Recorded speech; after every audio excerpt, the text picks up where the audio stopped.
નમસ્કાર વિદ્યાર્થી મિત્રો, વેલકમ ટુ પથદર્શક યુટ્યુબ ચેનલ. મિત્રો, આપણે જે સીસીઈ ની એક્ઝામિનેશનની નોટિફિકેશન આવી છે અને એના ફોર્મ પણ ભરાઈ રહ્યા છે, તો એ ફોર્મ આપણે કઈ રીતે જાતે ભરી શકીએ એ સ્ટેપ બાય સ્ટેપ આપણે જોવાના છીએ. તો સૌથી પહેલા આપણે ગૂગલ ક્રોમમાં આવી જવાનું છે અને અહીંયા ગૂગલ ક્રોમમાં આપણે ટાઈપ કરવાનું છે ઓજસ. ઓજસની જે વેબસાઇટ છે, અહીંયા ઓજસ આપણે ટાઈપ કરશું એટલે ઓજસની વેબસાઇટ જે છે એ ઓપન થશે. ઓકે, હવે ઓજસની વેબસાઇટ ઓપન થશે એટલે એની અંદર આપણે જો ઓટીઆર એટલે કે વન ટાઈમ રજીસ્ટ્રેશન કરેલું હોય તો આપણે ડાયરેક્ટ એપ્લાય કરી શકશું. વન ટાઈમ રજીસ્ટ્રેશન નથી કરેલું તો અહીંયા સૌથી પહેલા રજીસ્ટ્રેશનમાં જઈ અને વન ટાઈમ રજીસ્ટ્રેશન કરવાનું છે. વન ટાઈમ રજીસ્ટ્રેશન શું છે? તો કે આ રજીસ્ટ્રેશન કર્યા પછી જ્યારે પણ ઓજસ ઉપર કોઈ પણ ફોર્મ ભરવાના થાય છે તો આ ઓટીઆર નંબર જે છે, વન ટાઈમ રજીસ્ટ્રેશન નંબર છે, એ તમે જ્યારે એન્ટર કરશો, ડેટ ઓફ બર્થ એન્ટર કરશો એટલે ડાયરેક્ટ તમારું જે ફોર્મ છે એ ઓપન થઈ જશે. એટલે કે જે તમારી ડિટેલ છે એ ઓટોમેટિક ફિલ થઈ જશે. હવે જો ઓટીઆર રજીસ્ટ્રેશન ના કરેલું હોય તો ઓટીઆર રજીસ્ટ્રેશન અહીંયા પહેલા કરી લેવું. હવે ઓટીઆર રજીસ્ટ્રેશન કર્યા પછી જો કરવું હોય તો પણ કમ્પલસરી નથી, ન કરવું હોય તો પણ તમે ડાયરેક્ટ એપ્લાય કરી શકો છો.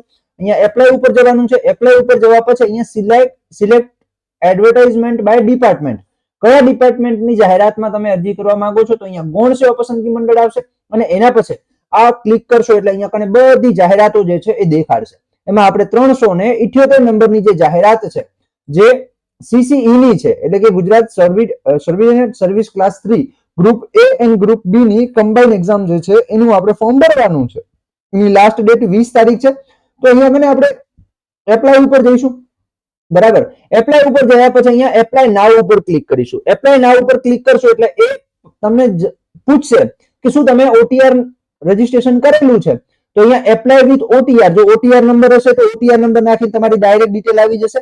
જો તમે ઓટીઆર સિવાય એટલે કે ડાયરેક્ટ તમે રજીસ્ટ્રેશન કરવા જે ફોર્મ ભરવા માંગો છો તો અહીંયા સ્કીપ કરી દેશો તો ડાયરેક્ટ તમારું જે ફોર્મ છે એ ઓપન થઈ જશે. અહીંયા સૌથી પહેલા છે સરનેમ, એટલે અહીંયા તમારી જે માર્કશીટ છે, માર્કશીટની અંદર તમારી જે સરનેમ છે એટલે કે અટક છે એ તમારે અહીંયા લખવાની છે. ફર્સ્ટ નેમ ની અંદર તમારું નામ આવશે, ફાધર નેમ ની અંદર અથવા તો હસબન્ડ નેમ. હવે આમાં જો ખાસ ધ્યાન રાખજો, ફાધર નેમ જે છે તમારી માર્કશીટ પ્રમાણે તમારે લખવાનું છે. ઓકે, એના પછી છે મધર નેમ છે, એના પછી મધર નેમ છે. ઓકે, હવે બીજી વસ્તુ અહીંયા એ સમજવા જેવી છે કે અહીંયા જે રેડ કલરની જે તમને અહીંયા ફુદેડી દેખાય છે એ બધા ફરજિયાત તમારે એન્ટર લખવા પડશે. બરાબર, તો જ જે છે તમારું ફોર્મ સબમિટ થશે. અહીંયા પછી જેન્ડર સિલેક્ટ કરવાનું છે, મેલ કે ફિમેલ. અહીંયા રીસિલેક્ટ જેન્ડર એટલે અહીંયા જે સિલેક્ટ કર્યું છે એનું તમારે અહીંયા સિલેક્ટ કરવાનું છે. એના પછી અહીંયા ડેટ ઓફ બર્થ તમારે નાખવાની છે. મેરિટલ સ્ટેટસ એટલે કે મેરિડ છો અનમેરિડ છો અહીંયા જે છે જણાવવાનું છે. એના પછી આવે છે કેટેગરી. જો જનરલ ઉમેદવાર હશે તો અહીંયા જનરલ કરશો તો કોઈ ડિટેલ નાખવાની નહીં આવે. ઓકે, પણ જો તમે ઈડબ્લ્યુએસ કે એસીબીસી કે એસસી કે એસટી સિલેક્ટ કરો છો તો તમારે જે છે એ ડિટેલ નાખવાની આવશે. જો ઈડબ્લ્યુએસ છે તો અહીંયા ઈડબ્લ્યુએસ નું સર્ટિફિકેટ નંબર, એની ડેટ, બરાબર. એના પછી એ પ્રમાણપત્ર આપનાર કોણ અધિકારી છે, મામલતદાર છે, ટીડીઓ છે કે ડિસ્ટ્રિક્ટ સોશિયલ વેલફેર ઓફિસર છે એટલે કે ડીસી છે, એ તમારે સિલેક્ટ કરવાનું છે. ને કયા રાજ્યમાંથી કઢાવેલું છે એ સિલેક્ટ કરવાનું છે. એસીબીસી હશે તો એનું નોન ક્રિમિલેસિટી નંબર આવશે. એના પછી નોન ક્રિમિલેસિટી તમે ક્યારે કઢાવ્યું છે, ઓકે, અને જે કયા રાજ્યમાંથી કઢાવ્યું છે, બરાબર. સોરી, કાસ્ટ સર્ટિફિકેટ છે, નીચે ક્રિમિનલ સર્ટિફિકેટ છે. ઓકે, આ બંને ડિટેલ નાખવાની છે. ખાસ એ ધ્યાન રાખજો કે જો જે નોન ક્રિમિનલ સર્ટી છે એ નોન ક્રિમિનલ સર્ટીની જો ડેટ પતી ગયેલી હશે તો તમારું અહીંયા ફોર્મ સબમિટ નહીં થાય. બરાબર, એ પણ ખાસ ધ્યાન રાખજો. એના પછી આગળ આવે છે કોમ્યુનિકેશન ડિટેલ્સ એટલે કે ઉમેદવારની માહિતી. તો અહીંયા પ્રેઝન્ટ એડ્રેસ અને પરમનન્ટ એડ્રેસ મોસ્ટ ઓફ વિદ્યાર્થીઓનું સેમ હોય છે. ઓકે, તો અહીંયા કને તમારે સૌથી પહેલા પ્રેઝન્ટ એડ્રેસ નાખવાનું છે, પછી સ્ટેટ ગુજરાત સિલેક્ટ કરવાનું છે, ડિસ્ટ્રિક્ટ સિલેક્ટ કરવાનું છે. હવે અહીંયા ડિસ્ટ્રિક્ટ સિલેક્ટ કરશો એટલે જે છે તમારો તાલુકો અહીંયા કને ઓપન થશે. જો અહીંયા અત્યારે ઓપન થતો નથી તો તમે અહીંયા ડિસ્ટ્રિક્ટ સિલેક્ટ કરશો, જેમ કે હું અહીંયા પાટણ સિલેક્ટ કરી લઉં છું તો પાટણના બધા તાલુકો જે છે એ અહીંયા કને ઓપન થશે. ઓકે, ચલો એનાથી આગળ અહીંયા પિનકોડ નાખવાનો છે, અહીંયા મોબાઈલ નંબર છે, પછી મોબાઈલ નંબર રીટાઈપ કરવાનો છે, એ જ પ્રમાણે અહીંયા ઈમેલ છે, રીટાઈપ ઈમેલ રાખવાનું છે. નેશનાલિટી. એના પછી આવે છે રમત ગમતના વધારાના ગુણ. જો તમે રમત ગમત ક્ષેત્રે રમેલા છો તો અહીંયા યસ કરવાનું છે અને યસ કર્યા પછી તમે કઈ રમત સાથે સંકળાયેલા હતા અથવા કઈ રમત તમે રમ્યા છો. જેમ કે ક્રિકેટ છે તો અહીંયા ક્રિકેટ રમ્યા છો, કયા લેવલ સુધી રમ્યા છો, આંતરરાષ્ટ્રીય સ્પર્ધા રમેલા છો, રાષ્ટ્રીય સ્પર્ધામાં, આંતર યુનિવર્સિટી ટુર્નામેન્ટમાં કે શાળાઓ માટેની રાષ્ટ્રીય ખેલકૂદ રમતોની અંદર. ઓકે, કયા વર્ષે ભાગ લીધો હતો અને તમને જે પ્રમાણપત્ર મળ્યું છે એ કયા સત્તાધિકારીએ આપેલું છે એ ડિટેલ તમારે અહીંયા કને એન્ટર કરવાની રહેશે. જો નથી તો અહીંયા નો કરીને આગળ વધવાનું છે. પછી આવે છે પીએચ. જો તમે પીએચ છો તો યસ, અને પીએચ નું જે સર્ટિફિકેટ છે એ ધારો કે તમે બ્લાઇન્ડ છો, લો વિઝન એટલે કે ઓછું દેખાય છે, ડીફ છે, બરાબર, કે HH છે.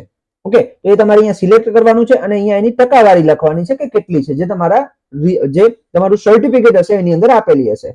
ડિસેબિલિટીનું સર્ટિફિકેટ છે એની તારીખ લખવાની છે, એનો નંબર લખવાનો છે અને કયા સત્તાધિકારીએ તમને જે છે એ સર્ટિફિકેટ આપેલું છે એ ડિટેલ અહીંયા લખવાની છે. જે PH છે એને જ લાગુ પડશે, અથવા તો નો કરીને તમે આગળ વધી શકો છો. એના પછી આવે છે બેઝિક કમ્પ્યુટર ઓફ નોલેજ, બરાબર ને, બેઝિક નોલેજ ઓફ કમ્પ્યુટર, એટલે કે તમને કમ્પ્યુટર્સનું નોલેજ છે. જો અહીંયા ખાસ ધ્યાન રાખજો, જો તમે 10મા કે 12ની જે બોર્ડની એક્ઝામ છે એ કોમ્પ્યુટર વિષય સાથે પાસ કરેલી છે તો તમારે જે સર્ટિફિકેટ છે એની જરૂરિયાત રહેશે નહીં. પણ જો તમારી પાસે 10મા 12માની અંદર તમે કોમ્પ્યુટર વિષય સાથે પરીક્ષા આપી નથી અને તમારી પાસે કોઈ બેઝિક કોમ્પ્યુટરનું સર્ટિ અત્યારે નથી, તો પણ તમે ફોર્મ ભરી શકો છો. જ્યારે તમારી નિમણૂક થાય છે અથવા તો જ્યારે તમારું ડોક્યુમેન્ટ વેરિફિકેશન આવે છે એની પહેલા તમારે બેઝિક કમ્પ્યુટર નોલેજનું સર્ટિ જે છે એ મેળવવાનું રહેતું હોય છે. ઓકે, ચલો એના પછી આવે છે વિડો, એટલે કે વિધવા બહેનો જે છે, તો વિધવા બહેનો જે છે અહીંયા યસ કરશે. એનું સર્ટિફિકેટ નંબર, એનું ડેટ અને એનું સત્તાધિકારી કોણે તમને વિધવાનું સર્ટિફિકેટ આપેલું છે એ અહીંયા તમારે ડિટેલ લખવાની છે. હોય તો યસ, નો હોય તો નો. એના પછી એક સર્વિસમેન, તો એનું પણ એવી રીતે છે, યસ કરશો એટલે અહીંયા રિટાયર્ડ છો કે due to retain in 1 year, બરાબર. પછી કઈ તારીખથી કઈ તારીખ સુધી તમે જોબ કરેલી છે. ઓકે, તમારો આઈડેન્ટિટી કાર્ડ નંબર અહીંયા લખવાનો છે. ઓકે, ઇસ્યુ ડેટ છે, તમારું આઈડેન્ટિટી કાર્ડ છે ઇસ્યુ ક્યારે થયું, અને માજી સૈનિક ઓળખ કાર્ડ ક્યાંનું છે, બરાબર, ડિસ્ટ્રિક્ટ સૈનિક વેલફેર એન્ડ, બરાબર ને, ઓફિસર અમદાવાદ, એ અહીંયાથી સિલેક્ટ કરવાનું છે તમને કોણે આપેલું છે એ. ઓકે, અહીંયા નો કરીને આગળ વધવાનું છે, ન લાગુ પડતું. બીજું આના પછી આવે છે current working as a Gujarat state government employ, એટલે કે તમે ગુજરાત સરકારના કર્મચારી છો. જો હોય તો અહીંયા યસ કરવાનું છે. યસ કરી અને જોઈનિંગ ડેટ કઈ હતી અને કયું ખાતું છે એ તમારે અહીંયા લખવાનું રહેશે. જો કે નો, મોસ્ટ ઓફ જે છે એ નો જ હોય છે. ઘણા એવા હોય કે ભાઈ વર્તમાન જે છે જોબ કરતા હોય અને ગ્રુપ એ માટે પ્રિપેરેશન કરતા હોય તો એ ફોર્મ ભરતા હોય છે. ઓકે, એના પછી આવે છે ભાષાની માહિતી. તમે વાંચી લખી અને બોલી શકો છો. એ કઈ કઈ ભાષા, ઇંગ્લિશ, હિન્દી અને ગુજરાતી, તો અહીંયા તમારે શું કરી દેવાનું છે, સિલેક્ટ કરી દેવાનું છે બધામાં. ઓકે, એના પછી આગળ આવે છે તમારું એની ગ્રેજ્યુએશનના ટકાવારી તમારે અહીંયા નાખવાની છે, જે તમારા યુનિવર્સિટીના રૂલ્સ પ્રમાણે છે એ મુજબ તમારે અહીંયા ટકાવારી નાખવાની છે. એના પછી આવે છે ક્લાસ. તમારા રિઝલ્ટની અંદર જે તમને ક્લાસ આપેલો છે, first class, second class, pass class કે ડિસ્ટિંક્શન, બરાબર. જો તમારું રિઝલ્ટ હશે એની પાછળ તમને આપેલું હશે કે ભાઈ આટલા ટકાથી આટલા ટકા સુધી એ આ કહેવાય, બરાબર, એટલે કે ડિસ્ટિંક્શન કહેવાય કે ફર્સ્ટ ક્લાસ કહેવાય, બરાબર. અહીંયા તમારી યુનિવર્સિટીનું નામ લખવાનું છે, ઇન્સ્ટિટ્યૂટ એન્ડ એક્ઝામ બડી. ઓકે, એટલે તમારી યુનિવર્સિટી અથવા યુનિવર્સિટીનું તમારે નામ લખવાનું છે, અથવા તમારી ઇન્સ્ટિટ્યૂટ નેમ એટલે કે તમારી કોલેજનું નામ લખી નાખવાનું છે, બરાબર. પછી કયા વર્ષે પાસ કર્યું છે અને લાસ્ટ ટ્રાયલ સીટ નંબર, તમારો જે સીટ નંબર છે માર્કશીટનો એ તમારે અહીંયા સિલેક્ટ કરવાનો છે. એના પછી આવે છે selection of group, exam group, કે ભાઈ ગ્રુપ એ માટે તમે એપ્લાય કરી રહ્યા છો, ગ્રુપ બી માટે એપ્લાય કરી રહ્યા છો કે બોથ, એટલે કે એ અને બી બંને માટે એપ્લાય કરી રહ્યા છો. તો અહીંયા કને મોસ્ટ ઓફ વિદ્યાર્થીઓ એ અને બી બંને ગ્રુપ જે છે એ સિલેક્ટ કરતા હોય છે. તમે કયા પરીક્ષા માટે તમે જે છે ફોર્મ ભરી રહ્યા છો. ઓકે, એના પછી આ બધી માહિતી મેં ખાતરીપૂર્વક વાંચી છે એવું એક બાહેંધરી પત્રક તમારે અહીંયા સિલેક્ટ કરવાનું હોય છે. તો એ અહીંયા સિલેક્ટ કરી યસ કરી અને પછી તમારે સેવ કરવાનું હોય છે. હવે આટલી પ્રોસેસ કર્યા પછી તમારી સામે એક અરજી ક્રમાંક આવી જશે. શું આવી જશે? અરજી ક્રમાંક આવી જશે. હવે એ અરજી ક્રમાંક છે એ કેવો હશે? તો કે અરજી ક્રમાંક જે છે એ કંઈક, જો આ જે જાહેરાત નંબર છે, જાહેરાત નંબર છે, આ જાહેરાત નંબર છે એના પછી અહીંયા કને સ્લેશ કરી અને જે તમારી અરજી છે એ અરજી ક્રમાંક તમને આપેલો હશે. એ અરજી ક્રમાંક લીધા પછી તમારે ક્યાં જવાનું છે? તો કે અપલોડ ફોટો એન્ડ સિગ્નેચરમાં, બરાબર. અહીંયા ત્રીજું option upload photo and signature. અહીંયા કને જે એપ્લિકેશન નંબર છે તમારો અરજી ક્રમાંક એ તમારે અહીંયા એન્ટર કરવાનો છે, બરાબર, પહેલા બોક્સની અંદર.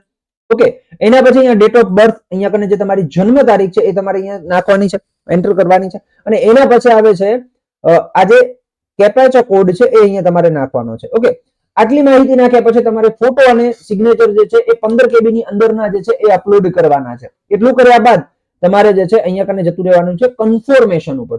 કન્ફર્મેશન ઉપર જે તમારો એપ્લિકેશન નંબર હતો એ એપ્લિકેશન નંબર અહીંયા નાખવાનો છે. સેમ પ્રોસેસ છે જે ફોટો વખતે કરી હતી ને એની પ્રોસેસ તમારે અહીંયા કને કરવાની રહેશે. એના પછી અહીંયા કન્ફર્મેશન એટલે કે બધી માહિતી આવશે તમારી સામે. એ માહિતી જોયા પછી અહીંયા કન્ફર્મેશન એવું નીચે બટન હશે, એના ઉપર ક્લિક કરશો એટલે તમારી એપ્લિકેશન છે એ કન્ફર્મ થઈ જશે. કન્ફર્મ થયા પછી એક ઓપ્શન આવશે પ્રિન્ટનું, બરાબર, અને એક ફી ભરવાનું ઓપ્શન આવશે. તો તમે ડાયરેક્ટ ફી પણ જે છે ઓનલાઈન ભરી શકશો. ઓકે, તો આ આખી પ્રોસેસ આપણે સમજ્યા કે કઈ રીતે જે છે એ તમે ઓનલાઈન ફોર્મ કઈ રીતે ભરી શકો છો. ઓકે, CCE ના આપણે ચર્ચા કરી ગયા. હવે સીસી નું ફોર્મ તો ભર્યું, પણ શું ફોર્મ ભર્યા પછી પાસ થઈ જવા છે? તો કે ના સાહેબ, એના માટે પ્રોપર વે ની અંદર પ્રિપેરેશન કરવી પડશે. અને તમને બધાને ખબર છે કે સીસી ની અંદર જો મહત્વના સબ્જેક્ટ હોય તો ગણિત અને રીઝનિંગ છે, 90 માર્ક્સનું તમારું વેટેજ ધરાવે છે. તો સીસી માટેની એક આપણે સ્પેશિયલ ટેસ્ટ સિરીઝ લોન્ચ કરી છે, અને સીસીઈ ની આ ટેસ્ટ સિરીઝની અંદર તમને રીઝનિંગના 2200 પ્રશ્નો જે છે એ પ્રેક્ટિસ સ્વરૂપે મળશે. ડેલીના 100 પ્રશ્નો હશે, મેથ્સ ના જે છે 1500 એમસીક્યુ હશે, ગુજરાતીના 500 એમસીક્યુ હશે, ઇંગ્લિશના 500 એમસીક્યુ હશે. આમ ટોટલ 4700 પ્રેક્ટિસ ટેસ્ટ સિરીઝના પ્રશ્નો જે છે તમને પ્રેક્ટિસ માટે મળવાના છે. આની સાથે ગુજરાતી શબ્દ ભંડોળની પીડીએફ ફ્રી મળશે, જેની તમે પ્રિન્ટ કરાવી શકશો. SSC old previous year question જે છે એની પીડીએફ અપલોડ કરેલી છે ઓલરેડી, બરાબર, તમને મળશે, તમે ત્યાંથી પ્રેક્ટિસ કરી શકશો. રેલવે ગ્રુપ ડી ના પ્રીવાયક્યુ છે એની પીડીએફ પણ તમને અપલોડ કરવામાં આવશે આપણે જે એપ્લિકેશન છે એની અંદર, તમારા કોર્સની અંદર. સીસીઈ ના પ્રીવિયસ યર ક્વેશ્ચન, મેન્સ ના અને પ્રિલિમ્સ એક્ઝામના જે પ્રીવિયસ યર ક્વેશ્ચન છે એની પીડીએફ પણ અપલોડ કરવામાં આવશે. તો તમને અહીંયા કને જે નંબર દેખાઈ રહ્યો છે આ નંબર ઉપર તમે મેસેજ કરીને વધુ માહિતી મેળવી શકો છો, અને ક્યુઆર દ્વારા પેમેન્ટ કરશો તો તમને 499 રૂપિયાની અંદર આ જે છે બેચ કોર્સ મળવા પાત્ર રહેશે. અને 499 એમઆરપી માં માત્ર ને માત્ર પહેલા 50 વિદ્યાર્થીઓને જ આ ઓફરનો લાભ મળવા પાત્ર રહેશે. આજે તારીખ 6 ફેબ્રુઆરી 2026 ના જે છે આપણે આ જાહેરાત કરી છે કે ભાઈ પહેલા 50 વિદ્યાર્થીઓ વહેલા તે પહેલાના ધોરણે જે છે આ ઓફરનો લાભ મળશે. તો આશા રાખું છું કે આ માહિતી તમને મદદરૂપ થઈ હશે. ફોર્મ ભરવાની કોઈ પણ પ્રશ્ન હોય તો તમે કોમેન્ટ બોક્સમાં જણાવી શકો છો, આપણે એનું જે છે સમાધાન જે છે આપણે લાવીશું. ઓકે, એટલે કે ફોર્મ ભરતી વખતે કોઈ સમસ્યા આવે છે તો તમે કોમેન્ટ બોક્સમાં જણાવજો, તો આપણે એના ઉપર વિડીયો બનાવીશું. તો આશા રાખું છું આ માહિતી આપને હેલ્પફુલ થઈ હશે. હેલ્પફુલ થઈ હોય તો તમારા મિત્રોને અવશ્ય શેર કરો, અને આવી જ નવી માહિતી માટે જોડાયેલા રહો આપણી યુટ્યુબ ચેનલ પથદર્શક સાથે. જય હિન્દ એન્ડ જય ભારત.